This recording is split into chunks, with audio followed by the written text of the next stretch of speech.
The X4 shares its platform with its not so good looking brother, the X3. It has the same dashboard and the same front end that only a mother could love. Compared to the X3, the front passengers sit 20mm lower, while those in the back go down by 28. That means a lower seating position and a lower center of gravity. The rear passengers will be able to lick their knees every time you touch the brake because of how close they sit to the floor. The ride height is 36mm lower than that of the X3, therefore rendering it useless in any off-road situation. So let's dive in and find out more details about this car.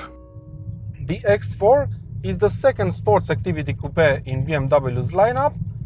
It's just like a smaller X6, and if you look at it from any angle except the front one, this little guy looks really good. It comes as standard with the excellent 8-speed automatic gearbox in all variants except for the 20D. But what you don't get as standard, and in my opinion these two options are a must-have, is the M Sport pack featuring the ugliest M Sport steering wheel you'll ever see and the adaptive LED headlights. Today we're driving the X4 35D, which has both of these options fitted, and you also get one of the best BMW diesel engines ever. A 3-liter turbocharged unit which produces 313 horsepower and 630 Nm of torque. And according to BMW's website, it has an average fuel consumption of just 6 liters per 100 kilometers.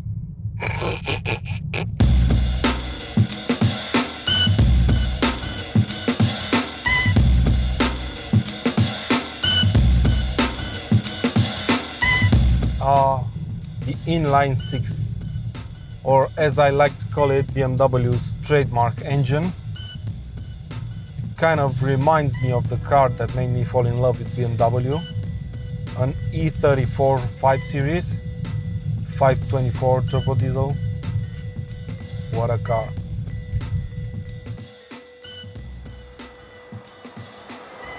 This car can reach 100 km per hour from standstill in just 5.2 seconds, and obviously its top speed is limited to 250 km per hour. And all of this is possible in a car that weighs just a bit beyond 1.9 tons. Granted, with me behind the wheel it probably goes beyond 2 tons, but that's a different story, okay? The way this engine pulls is so addictive. No matter what gear you're in and no matter what RPM the engine is doing, just touch the throttle and the entire car comes alive and shivers with excitement. It's just like a puppy dog that's been waiting the whole day for you to get back home and take him to the park.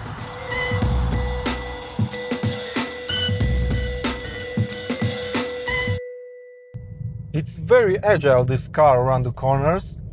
And I have to admit, I was a bit scared at first to push this car really hard because of its high center of gravity, but I have to admit that the M Sport suspension is keeping the body roll under control, and the car just gives you the confidence to thrash it around.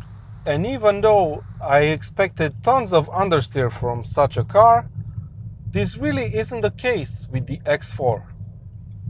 This is partially down to the beautiful way in which the xDrive controls the traction, but also thanks to the fact that BMW pushed the front wheels of this car as much as possible to the front, allowing for the engine to sit behind them. So there you go, another example of BMW's top-notch engineering. You're all gonna tell me I'm crazy, but have you ever driven a Mini before? Remember that go-kart feeling those cars have? They stick so well to the ground, but when you turn the steering wheel, it feels almost like they're rear-wheel driven. Well, that's exactly how this 2-ton SUV feels like in the Benz.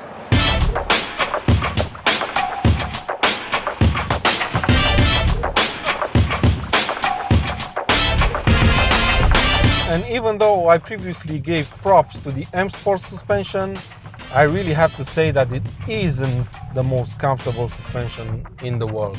And that's putting it lightly. around town at low speeds, it reacts to almost every bump in the road, and it isn't too refined either. So mind you, only go for the M suspension if you really like good handling cars, but don't care that much for comfort. And if you fit this description, here's a big thumbs up for you. But ultimately, I really like this car. It embeds everything I like about BMW, and for me it represents something that the Bavarians should never give up on. I'm talking about the ability that these Germans have to make all sorts of weird combinations work that really shouldn't. On paper, a 313 horsepower SUV with an M Sport suspension just doesn't sound like a good idea, but when you get behind the wheel of one, it all makes sense. Of course, this car has some bad sides to it. For instance, the price. This X4 35D with xDrive has a base price of 581,000 Swedish krona, which is quite expensive to say the least. And then there's the dashboard, which isn't as pretty as the one you would find in an X5 for example. And lastly, be very careful with the color you pick. Choose any dark color available and you'll end up with a not so good looking car overall. But anyway, to sum it all up, if your wife feels safer in an SUV, but the only thing that matters to you is how a car drives, then I would definitely suggest you drive one of these.